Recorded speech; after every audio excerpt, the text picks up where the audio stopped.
Welcome to the In Search of More podcast. I am your host, Eli Nash. Join me weekly on my quest for more from myself and more from this world. We'll see you on the other side.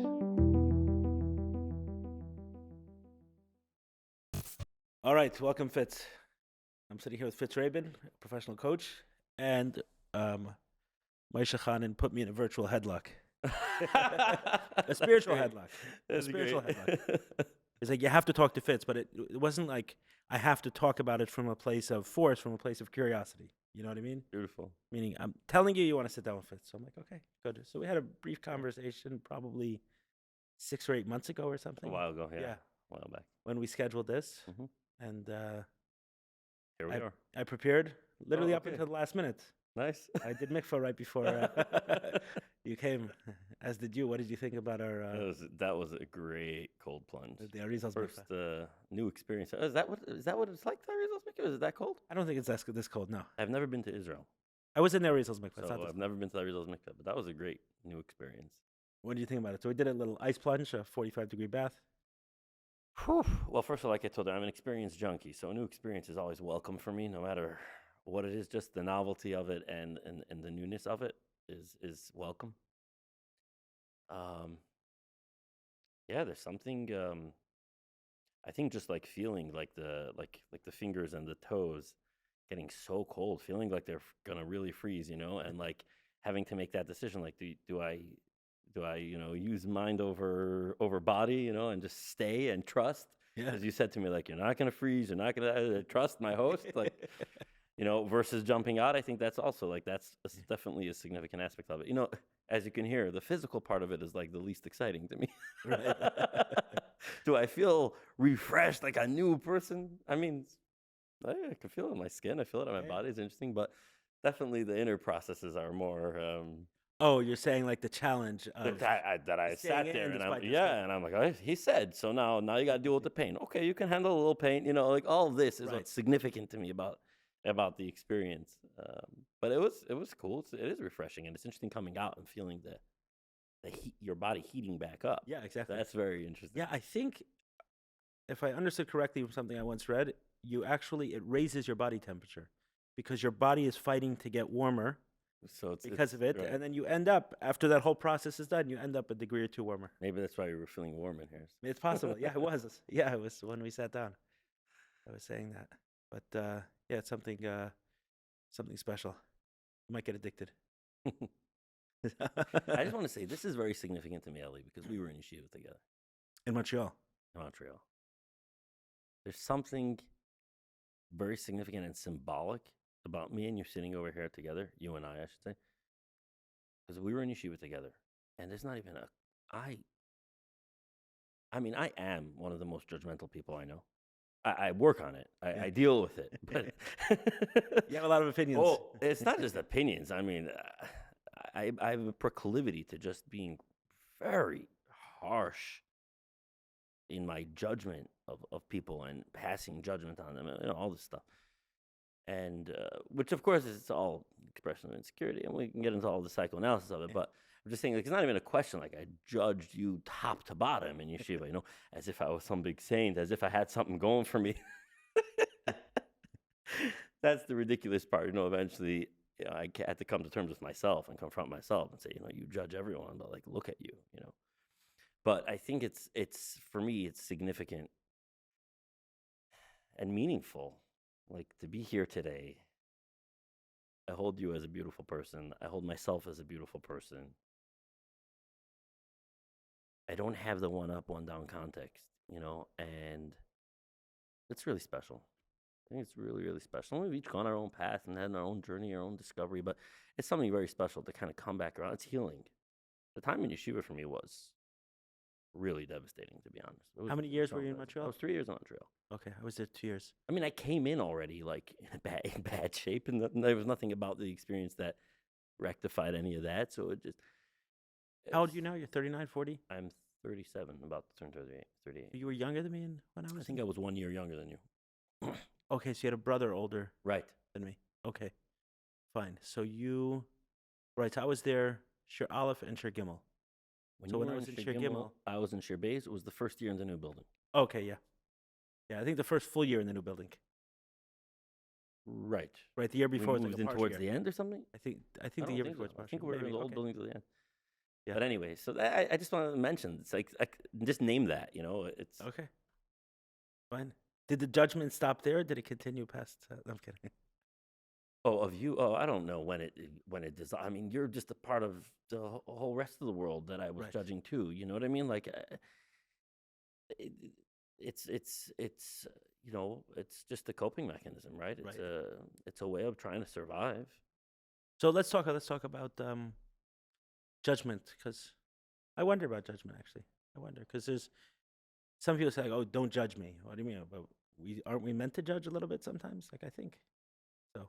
So that, We yeah, I deserve. love So that. is there? I'll tell you how I see it, which is it's an interesting question because when people say, "No, oh, I'm not judgmental and don't judge people," and then oftentimes also religious people, especially from people, feel like they take offense to that because, like Yiddishkeit and I mean all religions really, they have a lot of they do have judgments about what's good and what's bad, what's right and Right. what's wrong. It creates a sense of orientation in the world, direction, right? And so and then they feel when people talk about not being not judgmental or not judging, like that you're kind of trying to wipe the board clean of direction, right, of like hierarchy, of top and bottom, of right and left. So when I talk about Right. judgment, It could be. It can feel like a removal of standards. right, right, Right. and a dissolving of structure, Right. and but when I talk about it, I mean something really inwardly, which is like an inner experience of disidentifying with you. That's what I mean. Like this inner experience of like pushing the other person away from me or pushing myself away from them, whichever one it goes. It's like, I'm not you. I won't identify with you. I won't connect with you. And it's an inner energy. I mean, and sometimes it'll come out externally too. Obviously, if it'll be nasty to someone or cursing them out or passively just avoiding them, never talking to them. I'm talking about an energy, an inner quality of like walking around the world and inwardly negating this, like pushing that out, trying to push that out of my world, trying to push that out of my purview and disidentifying. I'm not that. And I don't want to be that. And that's bad and I'm good. So contrast it for me so I can understand it. As opposed to like talking or having an objective conversation about like what's right and what's wrong, and is there a right and a wrong, or within a certain framework. Let's say we're talking about within Torah or within some other religion or within some other spiritual context. There are like barometers and standards, and like we could explore that. But that's a little bit more of a conversation of like what you look around the world and you set up the furniture in the room. Right. You're somewhat eat separated this food, from it. don't eat that food. Oh, okay, cool. It's a certain neutrality to that when we talk about passing judgment on like what's the right thing to do, what's the wrong thing to do, or what's a good way of living or less than good way of living. There's a certain neutrality to that. You're coming into the room and you're saying the couch doesn't belong there, belongs there. And that photo doesn't really look good in that spot. Move it over there. That's fine. That's judgment. You are passing judgment. You're saying not every spot on the wall is good for that artwork. Right? And not every corner in the room is appropriate for that couch. And this color is mismatched in this room, right? To use a very, very physical scenario. So you're passing judgments, Sure. right? But there's a neutrality to it because it's really about. Right. There's none of the I would never. Right. It's about the externality, and it's about and it's about not just about externality, but there's a neutrality about it because it's not existential. It's not personal. It's not consuming in any way, right? So it's the same thing. There's something a right thing to do, a wrong thing to do. These things also can be related to with greater neutrality. Not that means that they're not meaningful. They're meaningful, but it can be related to with neutrality. But then there's that judgment, that spirit of harsh judgment that comes over people, where they inwardly degrade or demote people in their own minds and make them like maybe worthless, or make them internally, right? They shrink them and then inflate themselves. This is what I mean by judgment. It's a certain emotional, psychological energy of like self-defense, self-preservation, and in the process, pushing people away, pushing people down, all in this inward way that you're structuring, Right. the universe, the way it's being represented inside of yourself. That's what Chassidus calls Then pirud, by the way. It calls what? Chassidus calls this pirud. or separation. Yeah, in Chassidus, in the Maimer Hecholzu from the Rebbe Rashab, he talks about kedusha, holiness, is achdus ubitul. I'll translate that in a second. And he says, klipa is yeshus upirud. So he uses 3 synonyms essentially for each one, which is very helpful to someone like me, especially if you have like a negative association with some of these words. Having a few synonyms is helpful. Hopefully you get in somewhere with one of them. So the word achdus, right, like oneness, unity, it's like a certain energetic quality of experiencing yourself as embedded within the world and one with the creation, one with the universe, one with others. Doesn't mean you agree with everything that everyone does. It doesn't mean you don't live with a sense of order and right and wrong, but that your sense of yourself is tied in and connected with the world. You're a part of. Everything is a part of a tapestry. That's a way of experiencing the world. That's holy or wholesome. And then there's pirud, which is separation. Now, it doesn't mean like this is separate from that, and I'm separate from you, certainly in the body.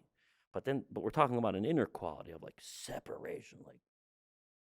Understood. That's what I mean by judgment when I'm talking about. And so, being in yeshiva and being judgmental and judging the whole world, that's what I mean. I mean like this inner disdain for people and disidentification with people and being at war. And how did you recognize that in yourself, and how did you begin to work on it? Oof. I mean, I imagine it's there's a story. There's a couple parts of it. There was a particular event that occurred that was significant, which I'm happy to share. And then there's like certain general principles that I would distinguish as well.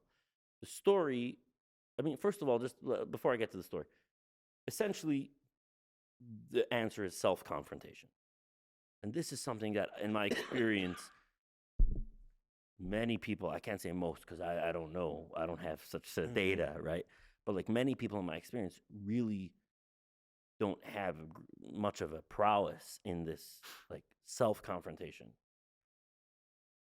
And for me, my life has been a story of self-confrontation over self-confrontation. I don't know where it got that from. I don't like pat myself on the back and give myself a lot of credit. I don't know if it's a nature. I don't know how I got it, but it has to come after self-awareness, right? Self-confrontation. Well, I think even at a young age, I would read books and stories of like Chassidim or the Talmidim of the Baal Shem Tov, and I would read about for example, there's a story in the Lubavitch Rebbe's Achrayus about Yitzchak Shol, the Vilde Yitzchak Shol, and how his father like trained him to be in love with all living beings, the chickens, the cats. He used to taunt the animals. He used to taunt the animals and throw rocks at them. And the one time his father had to give him petch was for that. And then he heard his father cry in the other room for having hit him, which of course recontextualized the whole experience of having gotten hit. And for the rest of his life, he cultivated this love for creation, even for the plants. So I would read these stories or other stories about Yisrael the Lebedekir, which is a story in Likutei Devarim about this guy who was always happy. And you read these stories about these personalities who are living with a tremendous level of love, open-heartedness, joy, presence, and not just for the Jewish people. Well, for the Jewish people, of course, but very universal. Yeah. And there's something in me, maybe it's like a certain sincerity, maybe it's a HSP, a highly sensitive person, maybe it's because I'm a 4 on the Enneagram, I don't know. But there's something in me that's reading the story and asking myself, so this is what it's supposed to be like. But my experience growing up and being this frum person and this so-called chassid is not that. Right. You took the story literally. Yeah, exactly. You made I'm like a literalist. Yeah. Yeah, no, that's very, very important. By the way, because I've also experienced in my coaching and in my journey, a lot of other people like that. And they don't even realize that they're so sincere and they live in the world with such open-heartedness and such like simple trust, and depth. And they don't realize like the rest of the world is basically takes a lot of stuff and kind of considers it figurative. You know, you read a story, oh, that's nice and inspiring, you stash it away. You never actually, like, you don't actually take it literally. You know what I mean? Like, you got to be crazy to do that, right? And then you have these people who they feel crazy. They feel crazy because they're reading this stuff. They're opening themselves up to it, and things don't match up. And then they go out into the world and they say, "How do you explain this?" And people look at them like, "You're crazy. This is this is good for, this is meta level. This is how it used to be. This is the select few." And then they feel even more crazy because they're like, "What?"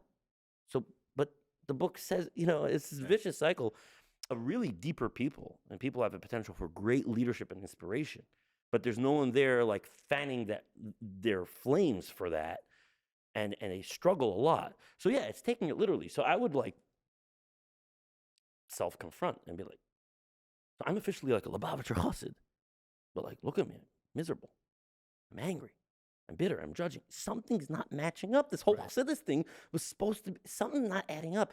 So I probably started I don't know if that's awareness, I don't know what it is, but self-confrontation. By the way, interestingly, there's a famous classic, the Lang Briv, long story about some Talmidim of the Baal Shem Tov, and in there, it seems to me that there's like a Mesnagid and a Chassid really get distinguished in that story. Okay. And it seems to me that at its core, the definitions are, this is how it occurs to me. I don't know if other people won't agree necessarily, but that a Mesnagid is someone who is self-deceived, self-deluded, and a Chassid is someone who's self-confronting. I mean, if I had to boil it down to its absolute core, that's what it seems like. The Chassidim, they would always challenge themselves. There's a story over there about their Mordechai, who was a great tzaddik, Talmud of the Baal Shem Tov. And it was the slichas before Rosh Hashanah, and he went and he gave a slichas drasha to this community, and he loved them all. And in the process of his speech, these simple people, whatever, they started to cry and started to, like to prepare for Rosh Hashanah and have remorse and regret. He came back to his house. He could not stand himself. He says, what right do I have to get up on a podium and make a crowd of Yiddish Kindlach cry? Now, the Baal Shem Tov came to him in a dream and told him, you did perfect, don't worry about it. But that quality, right? Not to walk away and feel, I did good. I gave over my sermon. I moved them. Now, it's a high level, but it seems that this quality of always self-confronting, which is not easy, but it always will take you a notch deeper into consciousness. It will always take you a notch deeper into truth. It will move you further from the periphery of stuff and like external definitions of stuff to something more essential every time. You collapse a duality and you come to a deeper spot, and you keep sinking deeper and deeper and deeper into essence through that. So it seems to me that, and by the way, when I say Chassid Misnagid, I don't mean like people from our community, people from a different community. No, I know exactly. It's clear to me today that some of us who are called Chassidim are Misnagdim, no matter what we happen to have been taught or believe, in terms of our personality, in terms of our way of being. And then there are teachers that I've had that are not Chassidim who have the qualities of the core qualities and midas tayos of being a Chassid. So yes, of course, there's philosophical differences and theological differences and there are ideas that we could talk about that distinguish the two communities. But at its heart, and certainly in time of the Baal Shem Tov, it was like your way of being. Yeah, it's like a character almost, a prototype. Integral, yeah. So self-confrontation is so here's the story that happened. Here's the story. The story that I would say comes to me as the most significant. So I finished yeshiva and I went on shlichus. And then after shlichus in Argentina, I was offered a job to be a mashpia in Baltimore. I don't know. I would like to think you remember me from yeshiva because I was such an important person to myself. But anyway, at that time, I was so full of opinions about how the system had to be and what true hashpah is, true mentorship within the context of the yeshiva system. And I had this opportunity to be a mashpia in a zal. It was like, this was my time. I was like, I'm going to set things straight and make things right, yeah.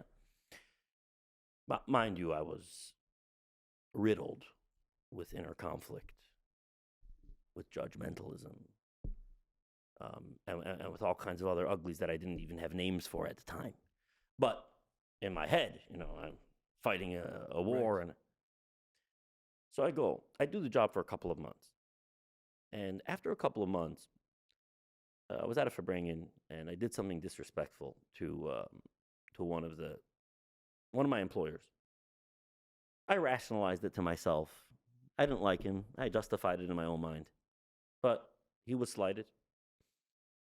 And he called me in, and he's like, look, you can't do that. I mean, that's, I wouldn't, we would, if you can't take responsibility for what you did, we would really need to rethink, your role over here in the yeshiva. And I thought to myself, you know what?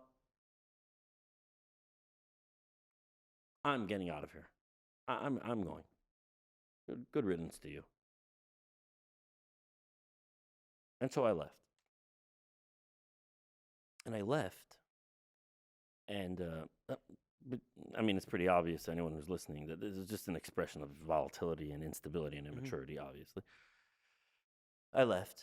And then I went to Montreal, my old stomping grounds, just to try and kind of collect myself. I didn't run to 770. I didn't, I just went. My aunt and uncle lived there. I felt very comfortable there at home.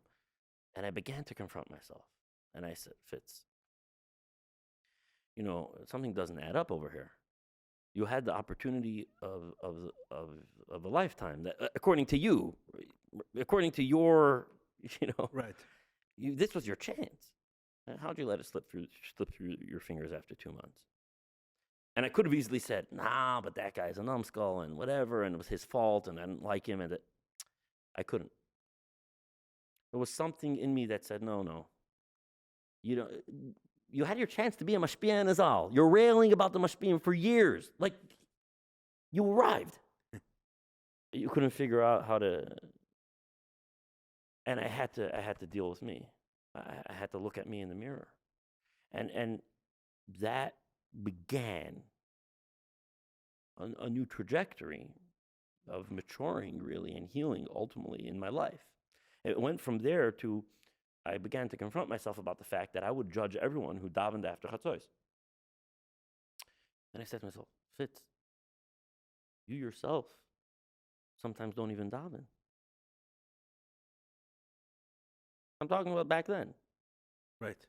I would sometimes skip davening altogether. You just miss it completely the whole day. I miss it the whole.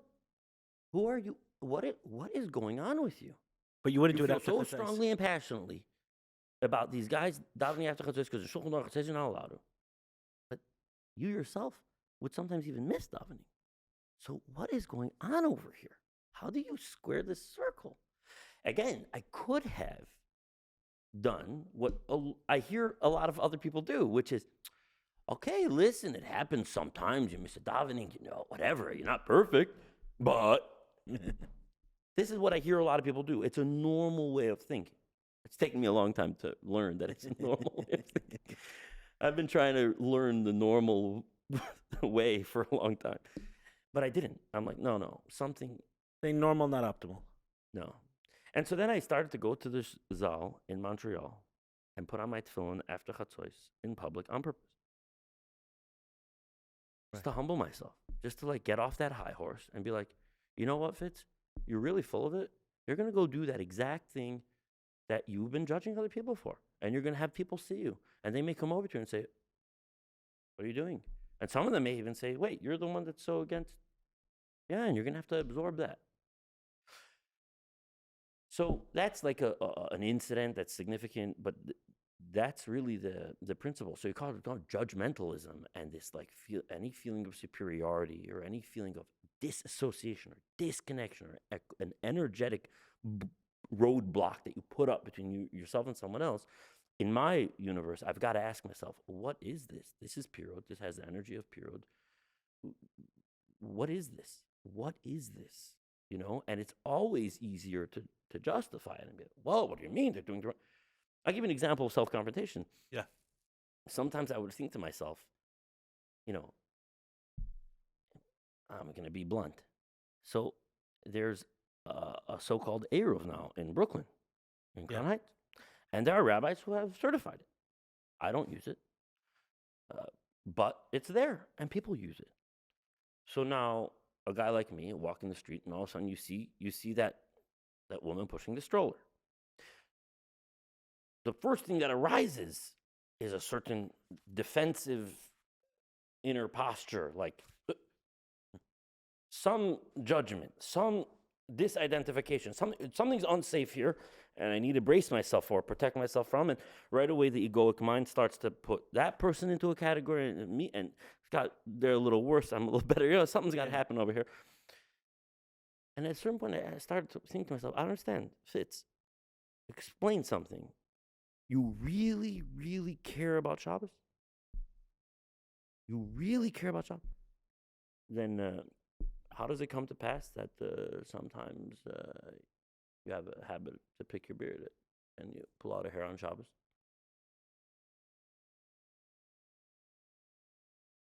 So I'm not going to condemn myself for doing that. I'm a person, and I'm fallible, and I'm growing.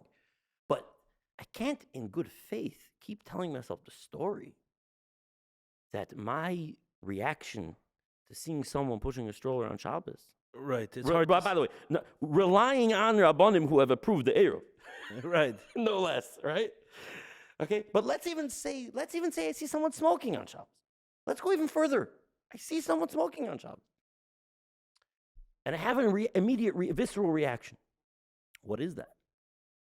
Is that because I'm a Oyave Hashem Sinuro? Because I'm so in love with God that I can't bear that? If I was such a lover of God, there'd be a lot of things in my life that would be very difficult to explain. So now what do you do with that? Where do you go from there? Because people can hear this and say, well, but that's so extreme. So you just basically you're never good enough and you can never be. No, it's not the other extreme either. But it's just important to be honest. Someone like the Lubavitcher Rebbe is in love, a lover of God. Whatever reaction he has to seeing a person smoke on Shabbos, that's a divine reaction. Mine isn't. And probably his reaction is pain because he has a very poignant and sensitized appreciation for of what keeping Shabbos means and what it represents in the world, for humanity, for the world, for God, who knows what. And so there's a sense of pain there, that there's a breakdown in that. And there's also, I'm sure, a sense of compassion for this person, that they're so spiritually blind or deaf or handicapped and don't have any access to a way of living that might be a higher way of living. I'm sure it's something more like that, right? Not, I got to brace myself, I got to protect myself, I got to minimize that person so I could feel okay, I got to go into my head and tell myself stories about I'm better because I do keep Shabbos, and not that. So if it isn't truth, then what is it? Meaning, what is it? What is it actually? You used the word insecurity before, but is there more? Is there more to learn from a specific judgment that someone may be putting on someone else?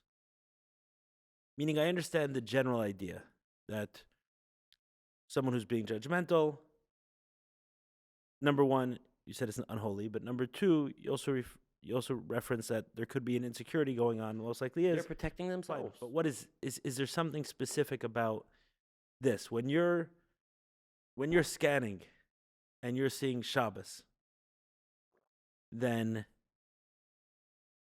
I have a lot of relatives from my mom's side, and oftentimes the very first comments that get thrown around in the room is around looks. How someone looks and how they're dressed. And did they gain weight? Did they lose weight? Did they look older? Did they look younger? Whatever, right? Are they well kept, not kept? It's like a focus. So meaning we can be walking into a room and there's many, many things around us. You happen to see Shabbos. Someone else sees looks. Someone else sees something else.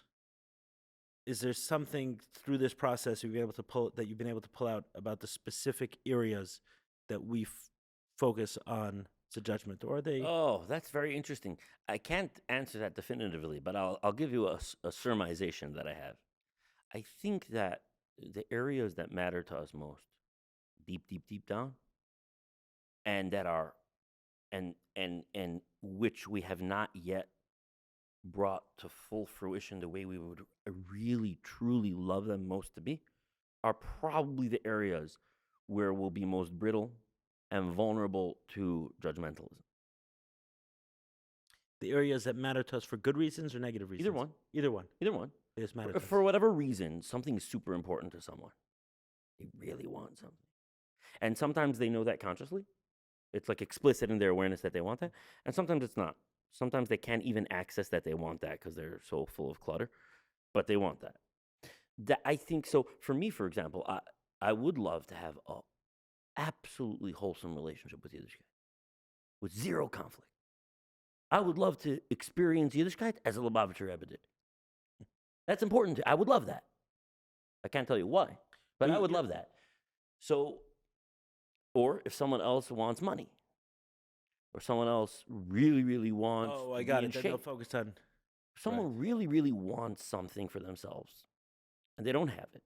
And again, they may know that they want it for themselves. They may not even know yet that they want it, and they don't have it. That would certainly be an area where they will be more vulnerable to for that automatic judgmentalism. Again, there may be other recipes too. I don't know exactly. Sometimes it's just straight up like self-defense or whatever. But I think that would be fair to say. Yeah. Like an area that you like totally don't care about. Right. Then you won't pick up on. Don't register. Right. I think that idea of having like each one of us having our own reality, it's super important to understand. There's this technology that they came out with. It's being developed, but I saw a video of it in one place. So you have people walking through an airport and they scan their boarding pass, right? And then there's a screen in front of them that tells them what their flight schedule is. And as they're walking, it continues to tell them exactly which gate to go to and what's going on with their flight. And you can imagine as someone's walking, right, it can take 10 steps before you get all the information you need looking at the screen. So imagine I walk and then you're right behind me. Then yours flashes up on the screen. And as you're walking, you're seeing your information. I'm seeing my information. The person behind you is seeing their information. On the same screen? On the same screen. So it's using... It's like a hologram right. It's using on an electronic screen. Exactly. Pixels in some way that follow the person, right? So like once that follow the person. And I thought, like, hey, if a human can develop that, then certainly, I think we could. Then certainly God can develop that. Meaning if a human can develop that, two people can be walking, having a completely different reality. Okay, so there it's just one screen. So what do you mean that certainly God can develop that? Meaning? That two people can be going through the same experience and having a completely different reality. Like we're not living in the same world. You're living in your world. I'm living in my world. Living in this. Yes, there are intersections. Sure, but like oftentimes we have very strong opinions about something, and recognizing that someone could be having completely different reality. They're actually seeing something different on the screen. 100%. And I want to. And we're so certain we're seeing the same. We're so certain they must be seeing what we're seeing. Right. I just looked at the screen and I saw it. I love that, and I got to jump in here and just share something on that, which is very close to my heart. It relates to the question of like subjectivity and objectivity and objective truth. So there are a lot of religious fundamentalists and people who are traditional, raised in traditional, Yiddishkeit context and institutional religion and all this. And there's this trope that like, truth is not subjective. Truth is unchanging, objective. And people feel very strongly about that. And you know what? For a lot of people, it's not just that they feel strongly about that, but it's really edifying to them. It's like they're coming from a background of like being in a world that is increasingly liberal and the fabric of human civilization seems to be unraveling in a lot of different ways. And, and so it can be edifying to land on a truth and believe this is the way it is. I found the truth, and truth is unchanging. So there's something that I can hold on to and something that I can die on the sword of. And I'm really not putting that down. It's beautiful. And together with that, as you said, right, there's this idea, this phenomenon of everyone really being in their own world. So what does that really mean? But I want to bring something out. This was very, very beautiful for me when I found this in the Tanya. Alter Rebbe in the Hakadama, he talks about, he's like kind of like justifying. He's writing kind of like he's justifying writing the book because he wrote the book to basically mitigate the throngs of people that were coming to free. It's trying to what do they do? And try to get more effective. What's optimize? Be a little more efficient. Yeah, it was too much. So he figured, I've absorbed all the questions of. Moshe tried his way of hiring a bunch of judges. He's like, this way didn't work so well. So I've absorbed the questions and the journeys and the struggles of so many people over a span of time. I see there are themes, there are patterns. I can write a work that will lay out certain principles, and it'll be accessible resource for people. And I mean, he writes that, and they will no longer need to push their way in to meet me one-on-one. Now, obviously, in the process of doing that, he knew full well that Chassidim would take issue with it, and on a number of levels. So he addresses those concerns in the Hakdama. One of the things that he acknowledges is that, in general, when you write a book, you got a problem. You have a fundamental problem in writing a book versus a relationship, a one-to-one mentorship relationship or guidance. Okay, if I want to offer guidance through a book, there would be necessarily be a breakdown that doesn't exist or doesn't exist to the same extent when I'm mentoring you in relationship. Why? What is that? So he says, Ki hakoire lefi darkei v'daitoi ulefi havanas utfisas sichloi ba'asher husham. The reader reads according to his awareness, according to his understanding, and according to his perceptual grasp at the place that he is in life then. And if his perception and his awareness are conflicted and confused, and he goes in the dark and avodas Hashem, meaning he's conflicted, he struggles, he doesn't have a clarity or a strong mental direction, or then it will be very difficult for him to see the light that is good, that's embedded in the book, even though it's sweet to the eyes and healing to the spirit. So the book is a gold mine, but he won't be able to access it. And over here, the Alter Rebbe acknowledges this sociological phenomenon of subjectivity and subjectivity. Right, I'm saying objectivity or subjectivity. You can say from today till tomorrow that this book holds the truth, and that truth is objective, and truth never changes. Okay, but now I got to get that book into me.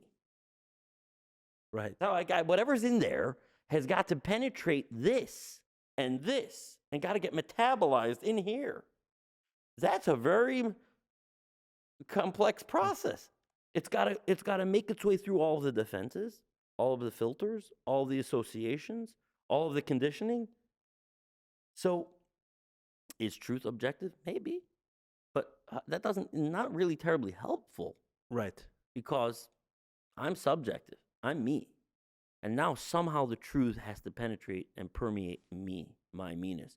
It's a real problem. Now, Alter Rebbe addresses it in Tanya, and he says, well, but I know you guys personally, and we've had so much intimacy between us that you can trust that, this is really for you. And Chassidim extrapolate that to say he meant, this is for everyone, for any time. But there is a very beautiful acknowledgement and validation of the reality of subjectivity. Right. An acknowledgement of humanity and how everyone's in a different world. So you can say the same truth. It could be a beautiful truth. Drop it into a room of people. Right. And you're going to have some people jumping on it and eating it up, and other people, trauma reaction. Other people saying, this is awful. When you said earlier that you don't think that the Rebbe had conflicts with Judaism, you don't think there was a conflict in his process, in his journey, in his story, it was all smooth? I mean, isn't that where the richness comes from, the resolution of conflicts? Is there a biblical figure who didn't have conflicts? Okay, that's a very nice question, a very interesting question. And I would like to actually respond to it on two levels, okay? I appreciate the question a lot. And I would say two things. Number one,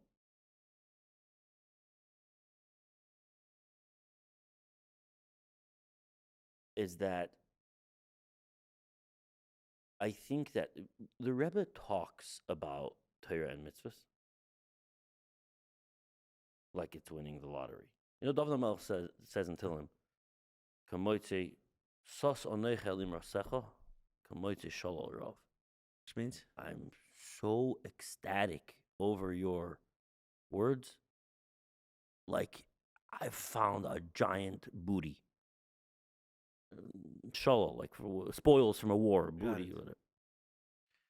The Rebbe talks about Torah mitzvahs like that.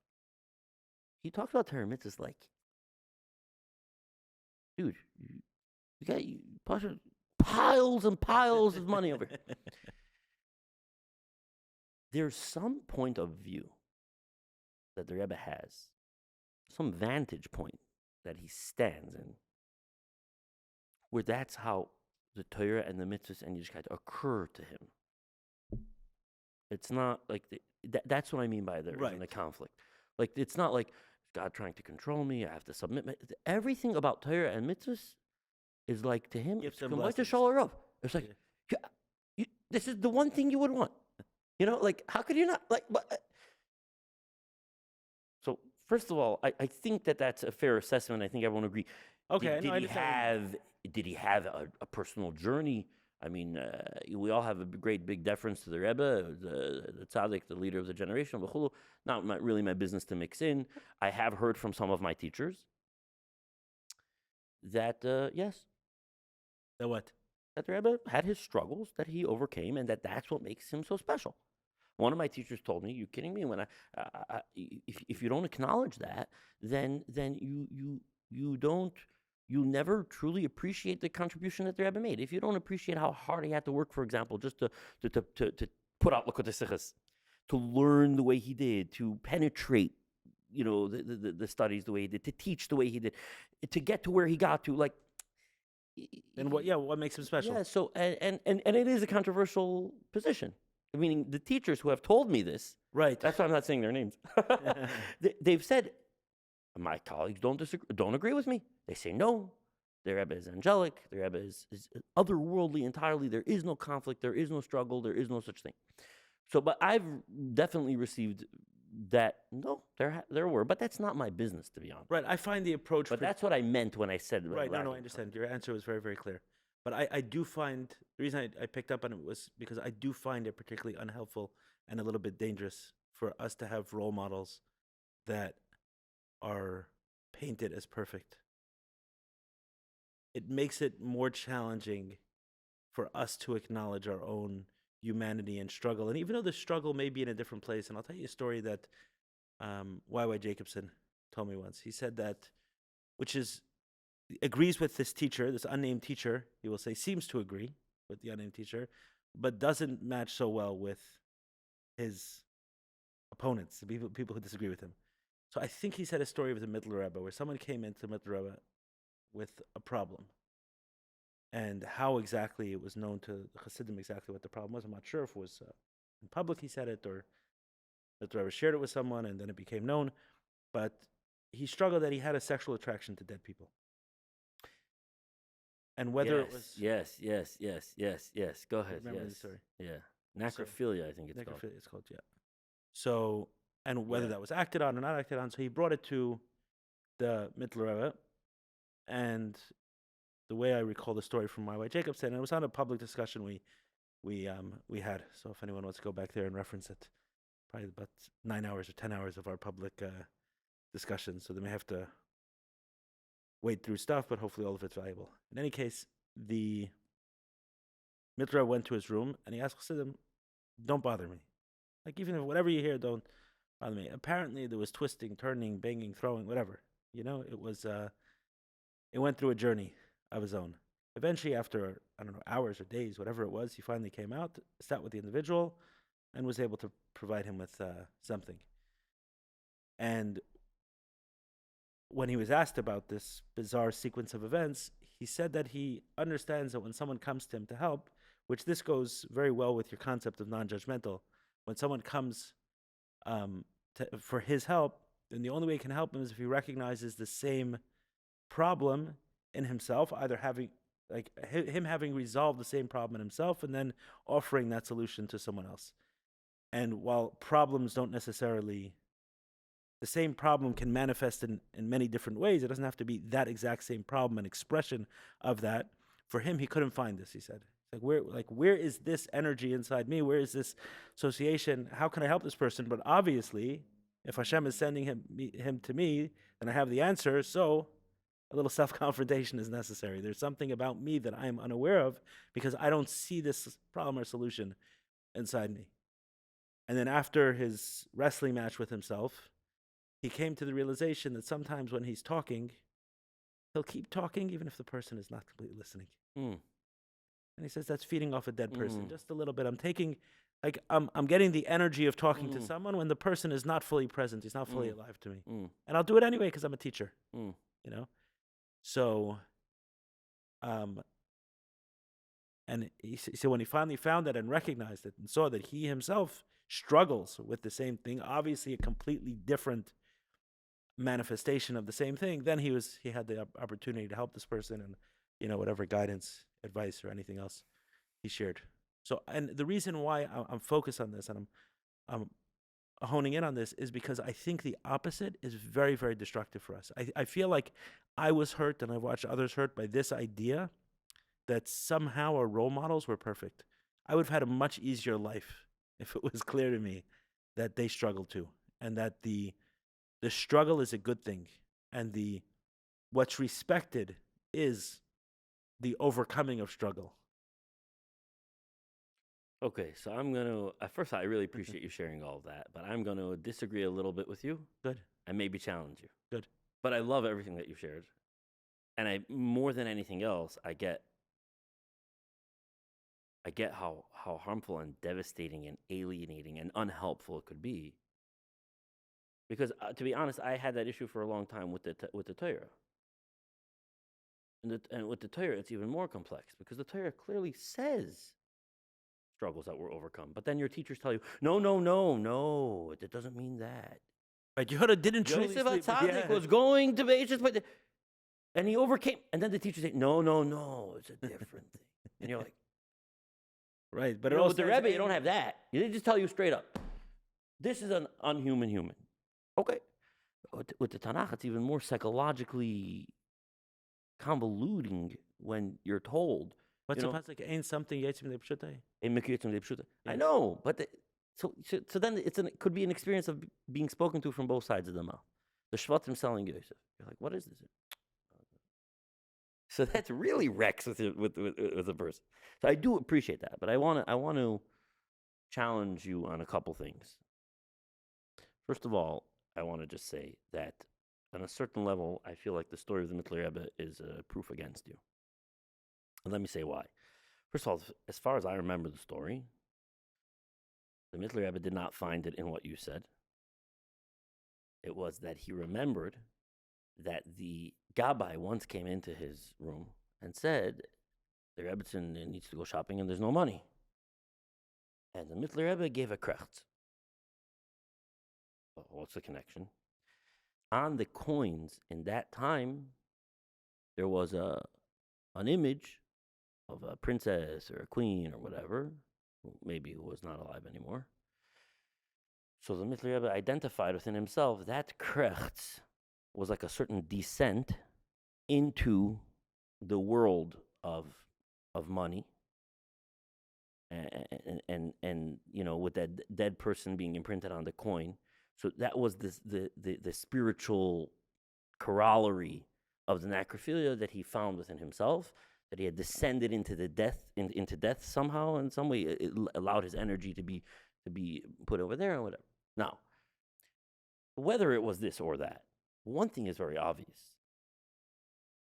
We can talk from today till tomorrow that he had a struggle, but this is not even remotely anything even wildly close to the struggles that we all have. So it's cute to say, yeah, what do you mean he also struggled? But let's be honest. Even so, this is a joke of a struggle. I mean, this is pretty close to perfection, like does it really matter? Does that really matter? Because The answer is yes. it might. I hear you that it might, but I still want to call that out. I'll tell you why. I think the answer is yes. This is my perspective. I think the answer is yes when one is desperate to find something that makes the person human. So then, if I find even the smallest thing, okay, phew, I'm good. Don't tell me this guy is unhuman. Right. I found something. Okay. But if we would lower the desperation, the emotional intensity, the reactivity, the need to find that humanity so that we can tear him off of the unhuman pedestal and find relatability. Okay, if we would lower the urgency around all that, which is tough, but I'll get there soon, and that's really the challenge that I have over here. That's really where I want to get to. I want to get to that. I think that's the growth opportunity for all of us, ultimately, to lower that, whatever that energy is that has us feeling like, we're shaking the fence. Show me your humanity. Show me something. Like, bro, what's up with that? Relax. I mean, maybe I will, maybe I won't. But I think there's something to look at in that agitation almost. But I think that if we would remove that, personally, I think, if I'm honest with myself, yena imperfection. It doesn't count. Practically speaking, that imperfection is so subtle and so far removed from the kind of imperfections that we all struggle with that, yes, if I was absolutely desperate to just be able to stick it at this teacher or this parent or this role model that tried to brainwash me that people are perfect, and I just need to be able to stick it at them and say, look, they're not. Yeah, you're right. It would be enough. We found the story. But if we didn't have a need to do that, and we're having an honest conversation, to me, it's as close as it's close enough to perfect, pretty much be considered the same perfection. Okay, so two things. For me. Okay, I hear you. No, but let me finish the challenge. Why is this important to you? I'll tell you why. I'll tell you why. Because I think that we are looking for that in the wrong place and forfeiting the opportunity that's available with the Rebbe. Go ahead.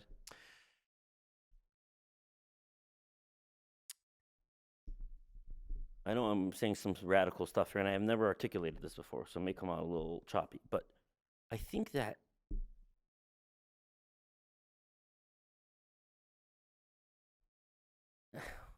first of all, what if we weren't defensive? What if the Eibishter landed someone in this world that was of a perfect nature? And we wouldn't have defensiveness around it. Wouldn't that be nice? Wouldn't that be a gift to humanity? Like, why are we so defensive? It's like, don't we all want a Gili Elokus in the world? Don't we all want divinity to reveal itself? Don't we all want? Yes, within a human experience, of course, we all want, we like our human experience, but don't we all want that? So imagine if we wouldn't have the defensiveness and the reactivity, like, I need you to be imperfect so I can relate to you. If we wouldn't have that, theoretically speaking, wouldn't it be a gift if something would land right here on this table and just exude divinity and truth? Right, I don't see the contradiction. It would be something that we could benefit from, right? I don't see the contradiction. I'm just saying that fundamentally, I don't think that it's a service to ourselves to clamor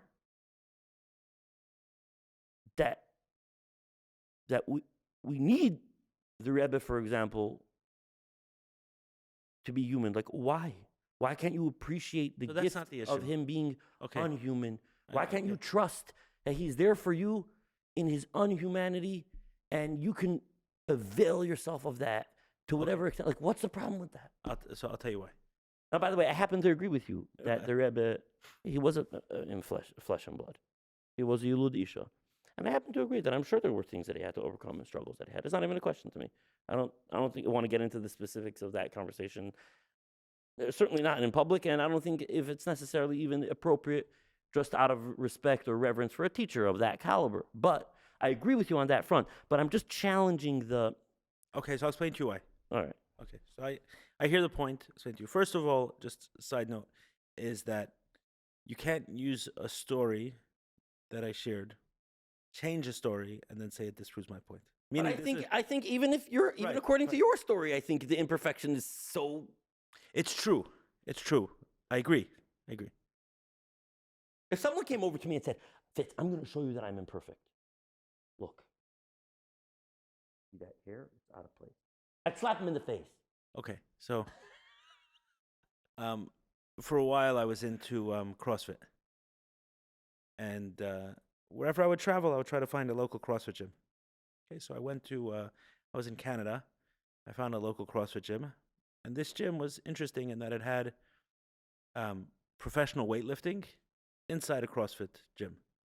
And in the professional weightlifting was, someone pointed out to me, it was one of the Canadian champions who was practicing that day with his coach. Okay? And you're watching this guy do, I mean, if you know how weightlifting works, right? There's one or two movements that these guys practice for years. Okay, so I think it was a clean and press, I think is what they call it. So you take a weight off the ground, a barbell with things, you lift it up over your head while going into a squat. No, or maybe it goes to here, and then you press up with it. Okay, and that's pretty much the whole movement. You can break it up into several movements, but essentially when they're competing in the Olympics, every few years, this is the move that they have to do. How heavy can you lift this and keep this form? Okay, so when I'm watching it, I'm like, I've never seen a guy like, first of all, a guy that size lift something that heavy, very impressive, but with near perfect form. I mean, it looked perfect. But then I watched a coach come over to him, right? And he was changing something with the placement of his foot, or something microscopic. Okay. So what did it tell me? Like, what did I see? On the one hand, right, come on, that's imperfect. The placement of his foot, he could have moved it slightly here, and maybe he'll get, instead of lifting 3 times his body weight, to get to 3.01 times his body weight, whatever. But what did it tell me? It told me that this guy has been on a journey for years and years and years to perfect this. And today he's here. But he's been on this process of working through it. And to this day, whether it's true or not, I have to believe that even, like you say, it's tzaddik, okay, maybe came to this world, I would have to imagine, just, I don't know, maybe it's like a desire for things to be fairness, but one idea I've had is that, okay, all souls came in at the same place back a number of years ago. Maybe it's true, maybe it's not, but just for an idea. Okay. And then at one person's life ended up in depravity and decadence, and they didn't find any sort of meaning or fulfillment or growth. There was no self-confrontation. And another did. Okay, so they got to level 3. They both pass, right? And now they have to come back. One guy is starting That's for the at level 3. Sure.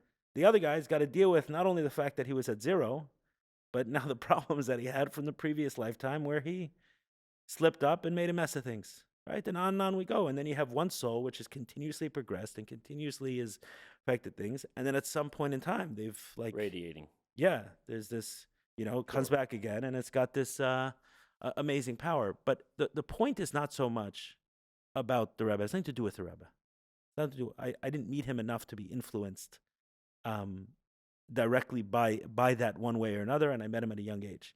What I'm talking about is the way it was communicated to us. And the essential message that was given was that there's no room for your struggle. That's the problem. It has nothing to do with the Rebbe. Like, let him be whichever one he is perfectly fine with me. That's the message that becomes so confusing. And I think that part of it is that our role models are, once we say our role models are perfect, so there's kind of two things at the same time that's meant. There's like these contradictions that are suggested. And one of them is he's inhuman, he's perfect, but the others strive to be like him. Yeah.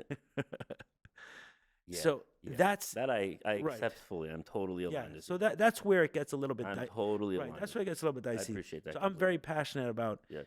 there being room for someone's true experience. Yes. And it doesn't always have to be like you mentioned, it's perfectly appropriate. Some things are not appropriate in front of a microphone and don't have to be said in that way. But there has to be a space that one person can handle another person's struggle. One of the things I like about the story, one of the things I like about the Mittler Rebbe story is that someone was comfortable sharing that level of struggle with this individual. That to me is shoulders. That's what shoulders are. What are you going to tell me? You put on tefillin on 77 people that day? Great, that's good information. Or whatever his instructions were at those times. But could you tell me about your deepest, darkest secret and know that wherever I am in my process, I can handle that? That's a great man. Yeah, that's a whole, yes. I couldn't agree with you more on that. Right, because fundamentally what I'm hearing you say is the vort is not, I need to catch him as an imperfection. Vort is, although there are imperfections because they're human, and the vort is there needs to be that space for all of us to be able to discover ourselves, evolve, grow in the messy process, in the shameful, sometimes things that are shameful, through all of that, and there has to be space for that, and period. Right. That, for sure. And to support that point, while you were speaking, it came to me this story that I once read about the Alter Rebbe. By the way, the Alter Rebbe wasn't, Baal Shem Tov said he wasn't a Neshama Chadosh. Yes. Which is interesting. But anyway, there's a story. I mean, there are many stories about the Alter Rebbe, and but when he came to the Maggid saw in him a certain arrogance that he felt he had to clean out. Like these stories are brought, which is it's interesting. It's good. It's good stuff, Or even the fact that the Alter Rebbe contended with the question: do I go to Mezrich or do I go to Vilna? It was like a struggle for him, Right. Like a life choice. It's like nice to hear about those. Yeah, things. There's a story that's brought that. Or even the Rebbe choosing, like, yeah. do I take a public role or a private role? Yeah. So there's a story about the Alter Rebbe that he once came out of his room and he started giving people mashke. His brother asked him, "What's the occasion?" So he said, "The occasion is that I got to fulfill today something that I myself wrote in Tanya." So they asked him, "What?" That in Tanya I wrote, in Perek Lamed, I think it is, "V'heveshval ruach b'fnei kol ha'odam mamish." He added the word mamish. That one should be humble before every person, mamish. Right. He says, today, someone came into Yechidus by me. By the way, that paragraph in Tanya, that chapter in Tanya is all about self-confrontation. Alter Rebbe says, how could you do that? You see another person doing all these Avedas and succumbing and this, you're better than him. How could you be humble? So Alter Rebbe basically gives you 6 or 7 questions to contend with that you'll never be able to get past them. To confront yourself. Right. And just be really honest that, for example, he says you don't know the struggle that he may put up to fight off one temptation may have more power and energy in it than like all of your good deeds that you don't necessarily put up a fight right. for. He goes through many different calculations over there of how to help a person just realize, dude, there isn't a single person in the world that you could truly justify to yourself being superior, like feeling that you're superior than them. In any event, the Alter Rebbe said, someone came into me to Yechidus today, did every Avera in the book. So I asked myself, no, I wrote that V'heveshval ruach b'fnei kol ha'odam mamish. So the Alter Rebbe said, I thought about it, and I came up with 7 ways in which I'm worse than him. And for that, he came out of his room and started giving people money. By the way, Rebbe Isaac Humler is the one who said the story. And Rebbe Isaac Humler said, Das ken nor a Rebbe. This only a Rebbe could do. So I asked one of my teachers, Yeah, what's why? So he said, anyone could do it, but only a Rebbe would come out and give everyone mashke for that and celebrate that. Most people, they'll confront themselves. someone who has integrity will confront himself, Yes. and maybe he'll even find something in himself. But I'll keep it to himself. Okay. The Rebbe is so free. The Rebbe is so present that it's not to keep this. It's not necessary for him to hide anything or cover it up. There's no shame like that around it. It's just the truth. So, yeah, there's definitely something about that. But I want to actually say something a little bit more radical, particularly about the Rebbe and imperfections and all of this. And I think that, and again, to be like so clear, like I appreciate immensely what you're sharing about, like how we all need to be given the permission and have the permission, particularly in yeshiva and in the context of chassidus and Torah, like Right. to be human, to struggle, to fail, to recover, and to have each other's back. I mean, I have a very close friend that just started going to AA, literally in the last month, and he tells me, I think this is what a Farbrengen was supposed to be. I felt the same way. Like, dude, yeah. Yeah. Took me a long time to even realize that what value people do get out of the typical Farbrengens. And there is value. A lot of people do get value, and it's beautiful. But so that we need that for sure. And I agree with you. The way in which maybe some cultures or some systems or some classrooms or some whatever never give voice to the place for the struggle, for the failure. And that's done sometimes in explicit ways. It's denied, your right to be the struggler, and sometimes in implicit ways, which could sometimes be even more devastating. But that being said, let's come back to the Rebbe now for a second. Yeah. I think, particularly when it comes to the Rebbe, that the Rebbe, to me, the Rebbe represents a possibility more than a personality. And what do I mean by that? I mean that you asked before even about, what do you mean the Rebbe had no conflict or about Torah or whatever? What I didn't say before was, I see in the Rebbe a tremendously radical courage, confidence, and clarity. Like he died on the sword of something. In other words, when you look at the Rebbe, on the one hand, you see that he believes in the Torah. Like he believes in it, like it's the truth. But then he chooses to be that this is it.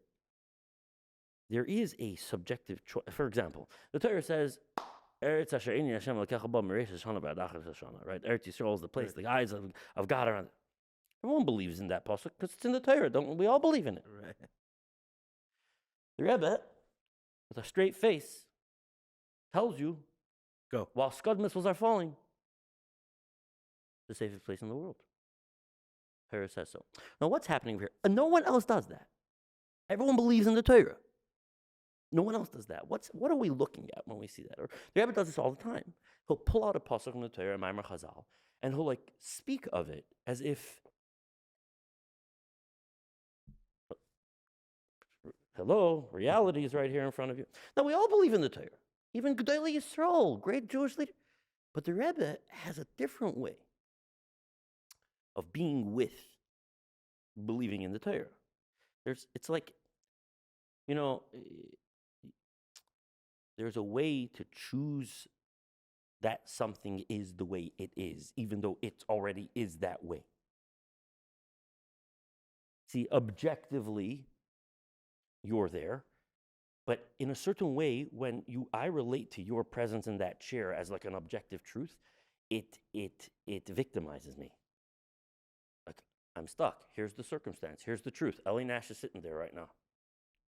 I'm kind of stuck. It's because the truth is the truth. No, I'm a victim of the truth, so to speak. You see, when something is true, when you hold something as true because it's objectively true, there is that place for being victimized. Right, something I can do. You don't have agency in it. It's there. Here it is. The sun rises every morning in the east. It's how it is. You like it or you don't like it, right? Now, hopefully you like it. And it's nice because it's sunshine and it warms you up and whatever, but that's not the point.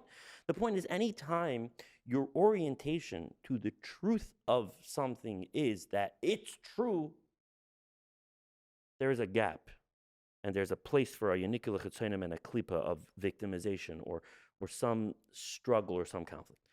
You gotta meet what you believe as being what's objectively true. You got to close the gap by bringing your subjectivity all the way up to it like this. Close the gap. What does that mean? It means you choose that it's true. I choose that this is true. So now I bring the me, the subjective me, all the way up over here until the truth, that which I project or perceive, is the truth from the objective input of the universe, from the Torah, from Moses, from the prophet. And the me, the subjective me, the human being, there's no space in between us. This is the Lubavitcher Rebbe. The Lubavitcher Rebbe doesn't just believe in the Torah that it's true. He chooses that it's true. So he dies on the sword. So if it says it in the Torah, it's the safest place you go. He's the only one that has the confidence to say, go while the Scud missile is falling. Why? Because there's no gap. All of us, we believe it's true. But there's a gap that's left.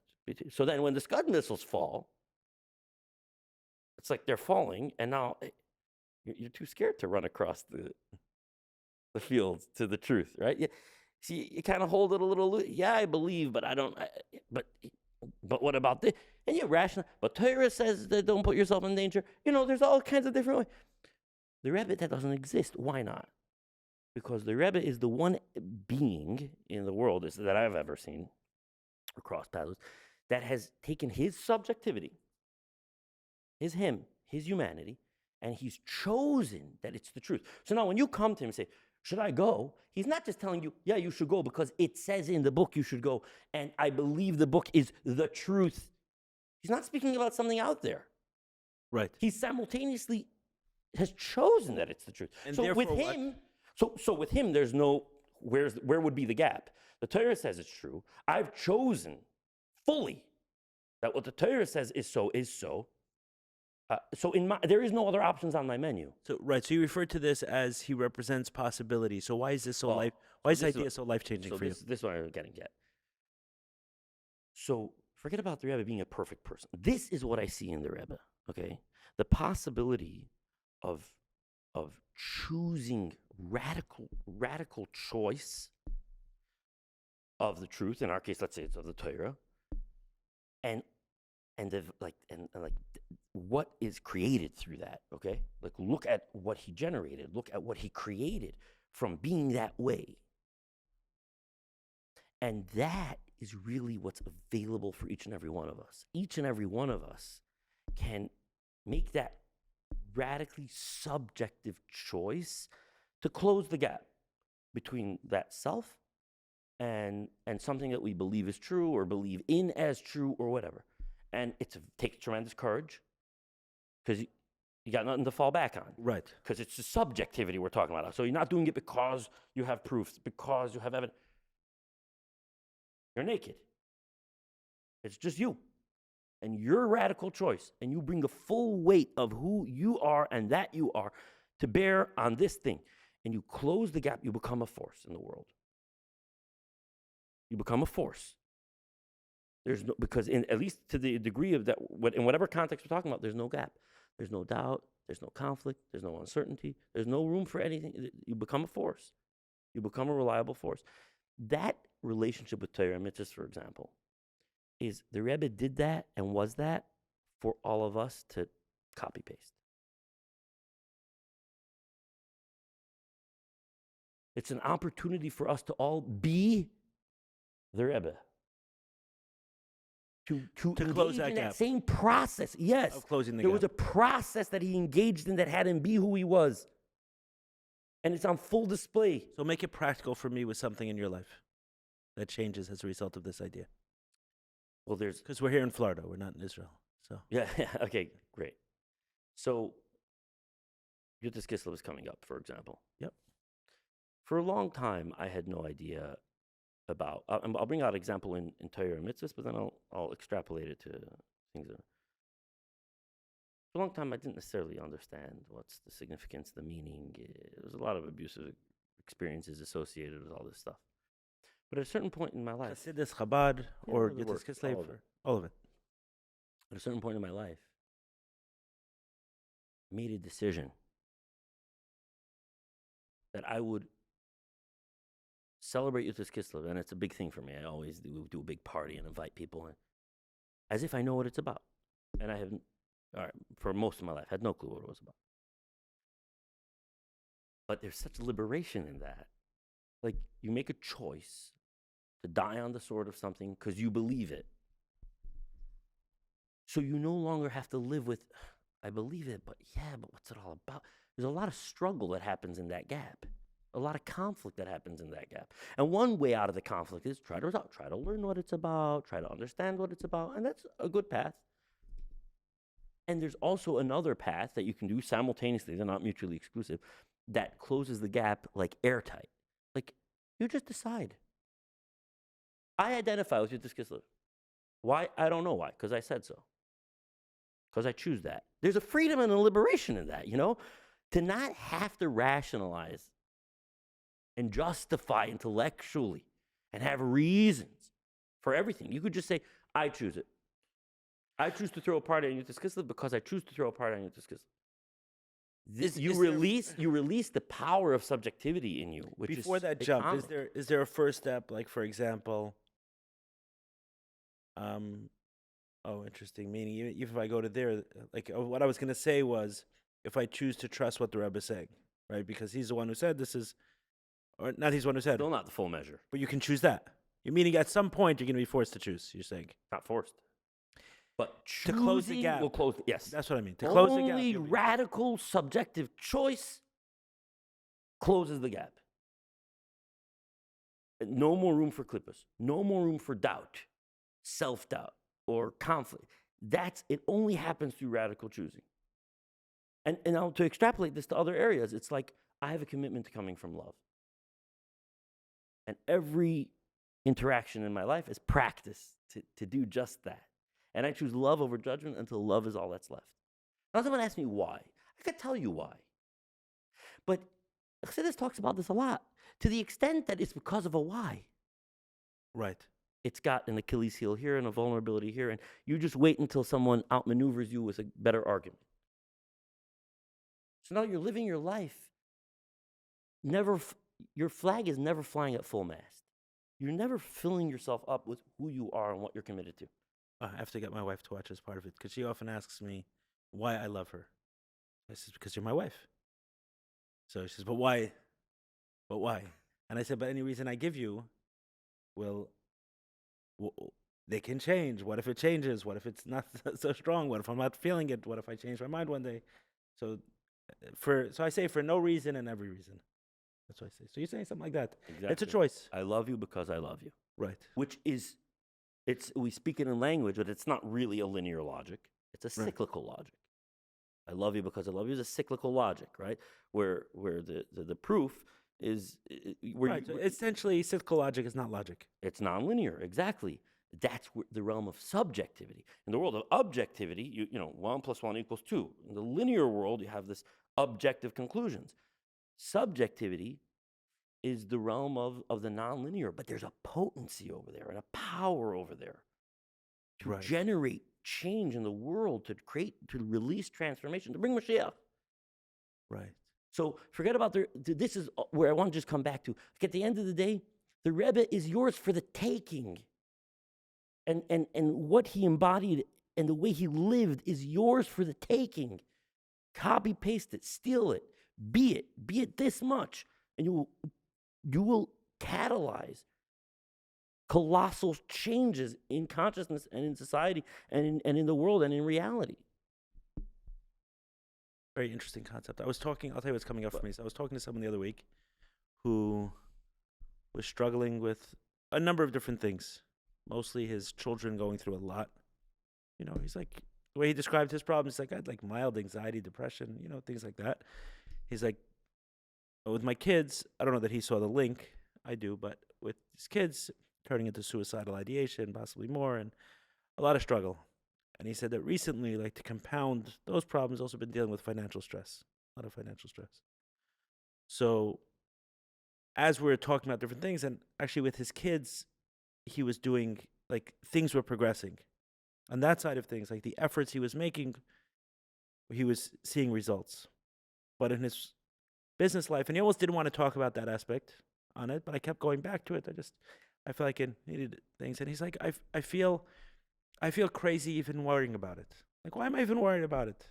You know, it's like finances, a little more, a little less. Like, I'll survive, you know, with whether that's there or not. But, you know, I need my kids to do well and everything else. I kept pushing it away. But I said, listen, it's a component of life. It's an important component of life. It's not meaningless, you know, especially as a father, a husband. It's important, you know, what that means to different people. Some more, some less. But by your own standards, it's not where you wanted it. It's not where it was, and it's not where you want it to be.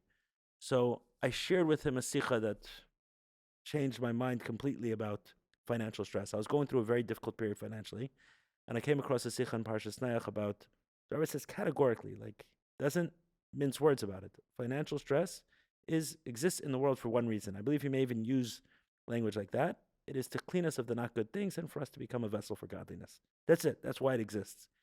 And to me, I'm looking at this thing as I was going through a ton of problems. And he says in there that, therefore, if you find its reason for existence, it doesn't have to exist anymore. It doesn't have to exist anymore. It can be gone in a second. It's not a punishment for anything. It's simply there for us to clean out the not good things. So as soon as we're aware of what it is it's showing us, then it can cease to exist. And I remember making the choice. I didn't use the language. I said, I'm going to choose to believe this 100%. I'm going to approach this, and like, this is the only solution I need to know for my financial struggles. And I looked at everything through that lens, and I can't say that I've done this with every single sikha, but this one I said, I choose to believe it 100%. And I've shared it with tons and tons of people going through financial stress. This is my view of financial stress. You can read the language yourself if you think I'm adding language, because I am saying it in English. I know the sikha you're talking about. Yeah, so I tell them where to get it, where to look at it. I said, it says it very, very clear. If you want to choose to believe it like I have, maybe you'll find some peace through that. And I have continuously. It doesn't mean wealth. It doesn't mean anything else. We're talking about financial stress, financial worry, problems in the financial realm. Our personal marbles. And this is especially poignant for people who take things literally, and for people who are HSPs, and for people who are deeper people, because sometimes there's the conceptualities of things and the objectivity of the truth of something can feel victimizing, alienating. They need to bring themselves into the picture, and not just they need to bring themselves into the picture. They need to really cherish and appreciate that it's half of it. Like, it's a whole half of the story is your subjectivity, your decision to choose it, and that's not always rational, and it's not always linear. It doesn't have to be. Like, really celebrating that and allowing that is a game changer for a lot of people. Aryeh Kaplan has a book called If I Were God. Have you read it? If I Were God? Okay. And he basically said, like, he goes through, on the one hand, we have all the problems with the world we have, but why is it this way? Why is it that? So he goes from so if I were God and I was trying to create a world that did X, then probably I would do this and I would probably do that. And he uses that train kind of to take us to the destination of the world is exactly perfect the way it is. So it's essentially the same choice, the same idea you're saying is choose it. It's available to be chosen.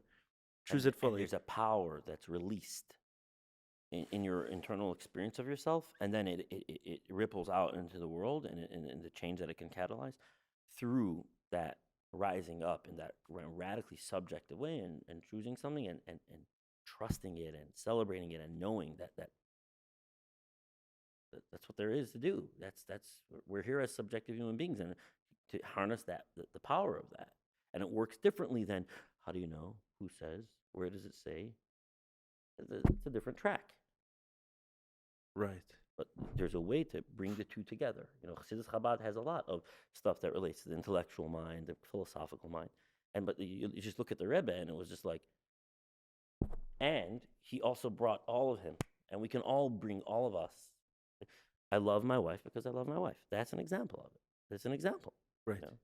I love a Yid because I love a Yid. Whatever. Right. And it's certainly a choice that someone can make. It sounded a little weird when you were saying it, but in fact, it makes sense.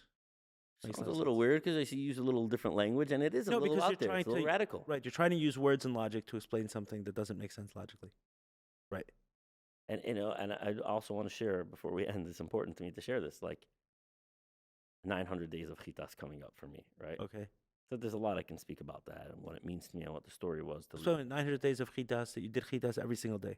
Today is the 895th day that I've learned chitas every day before Shkia. Okay. And as of day 540, before touching my phone. As of day, oh wow.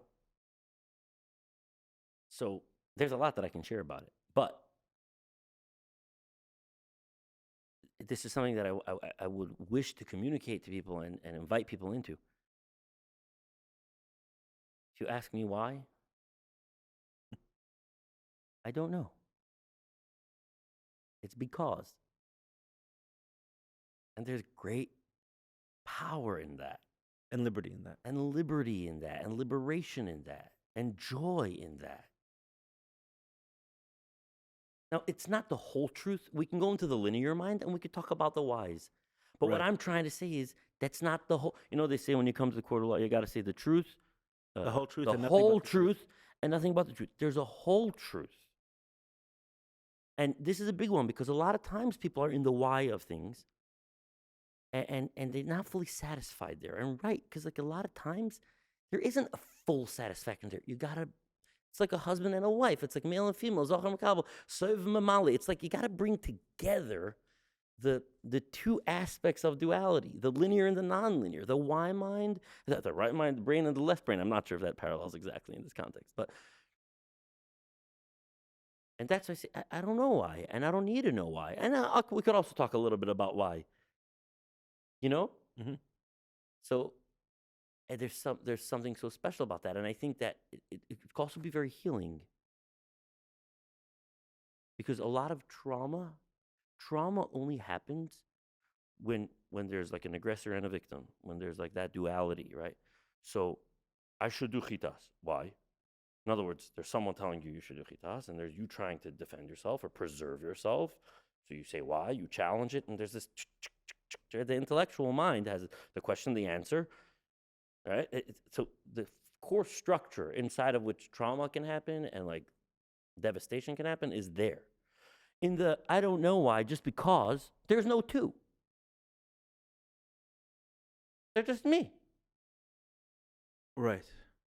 I'm thinking also that, you know, this idea that sometimes you'll take care of the body in a way is to kind of quiet the animal and then to be able to focus on the spiritual, right? So whether it's a little bread before davening, a little Messiah before davening, or some idea of this concept, right? Or so we take care of ourselves well in a certain way, not for that purpose, but just like, okay, you've had your share, now it's my turn, right?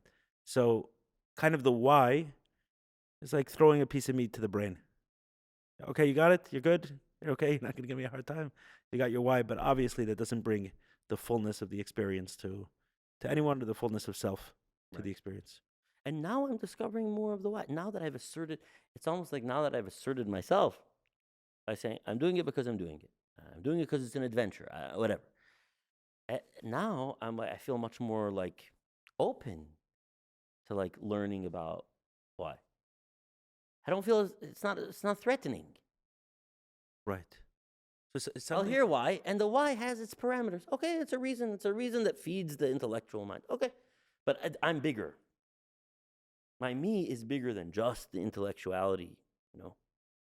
So I'll hear the reasons. Okay, that's interesting. Okay, beautiful, very nice. Connect with that to whatever extent it. Right. Something I've noticed, you know, because I've had my journey with Judaism, you know, I like to say this at some point. Join the club. What? Join the club. No, I'm saying externally as well, and with everything. And at some point, I say the only mitzvah I was connected to was tzedakah. Right? Okay. So it's like, and in talking with people who stayed more, you know, on the path, there are times, there's two different feelings I'll get, you know, when these kind of things come up, or at different points in my journey. And sometimes there's a look of like, oh, you know, you've missed out on the richness of this experience, right? Or you're missing out, you know, kind of the way you described. The Rebbe may look at someone, you know, who's not fulfilling a mitzvah, not doing it. It's with maybe a sense of pity or sadness. Hey, you have this beautiful thing and you're not taking advantage of it. But other times it seemed more like envy, where it's like, why couldn't I do that? So meaning the person maybe recognizing, which you're talking about, recognizing that there's a truth that I can't escape for whatever reason. And it could be there's a Torah that I must follow, they believe, or because there's this family that I don't want to lose, so I got to stay in, or my social circle, whatever it is, right? But there's a truth that I can't escape from, so my feet are going to be here, but my heart is somewhere else because I didn't choose it, right? So what you're talking about is taking that next step to, I'm here, I choose, and there isn't any, not looking over the fence with any envy. It's powerful. It's a very powerful idea. I want to pivot to a very different part of your life. Maybe it's connected to what I said or not, but really the coaching and how you got into that. How you got into that. It's definitely not a common. I mean, now it's becoming much more common in the last couple of years, but you've been at this for almost 6 years now. Got it, for a while. Okay, you're definitely one of the earlier names that I've heard in the Chabad community as a professional coach. I don't imagine you had a role model for it in. No. Right. In No. In Lubavitch. Maybe there were role models outside of. Yeah, of course. Right. Outside of No, the not Chabad in Lubavitch. community. Right. No. So talking about that journey and a coach, not a therapist, and like that, that aspect of it. So this is very interesting. I'm just curious to know what I could talk about myself a lot, and I'm happy to. But what do you think would be valuable about this journey? What do you think would be valuable to hear about? Just give me that so I can keep that in mind as I share the story, because otherwise, I think I could answer this question in many different ways. I'll answer it the way maybe they'll make the most sense to you. A lot of people can judge it. Let's say from that perspective, right? So a lot of people can look at a coach and say, "Oh, coach, who the hell are you?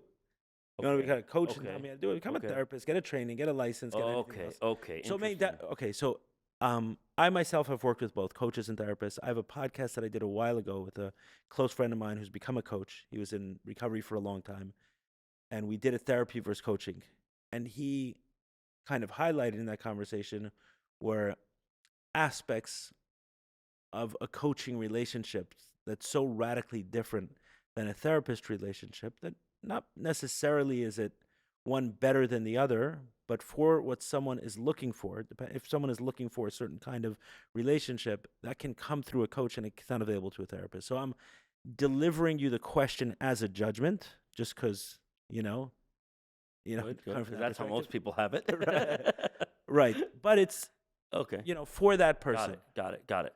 So I will share personally, because I think that there's something that... Also, I'm impressed by pioneers. I'm impressed by someone who's willing to do something that hasn't been, that there's no clear role model for.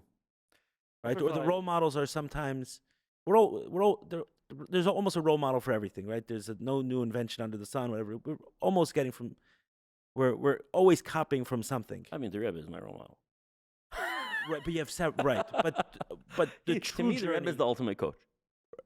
Great. Okay, we'll get into that. But the true journey is actually pulling from many people. Yeah. Right. Where of course. Something from here, something from there, and then we bring all of that together. When we're modeling one person, we're not modeling that person.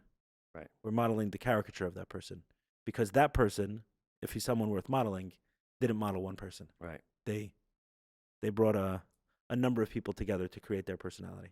Not personality, their essence. How they show up. Yeah. It's a beautiful question. I will share personally, I'll tell you why. Because I think that will create a little bit greater accessibility for people. And just to say, I think that people, the moment they hear a coach, they feel defensive. People have ideas that, the coach has all the answers. Let's go ask the coach. I walk into that room because, the coach is here. Almost as if, oh no, the know-it-all, the guy who has all the answers. Like, who the hell are you, right? Like, we're all struggling, trying to make our bones here in life. You walk in, the guy who has all the answers. Yeah, you're going to tell me how to fix my life now? There's like this kind of unspoken load and defensiveness that I think a lot of people have around coaches, if they have that idea of that being a coach. I had a conversation with Ben Zioftzin, and he spoke about, he said, everyone in Chabad is either a cynic or recovering cynic.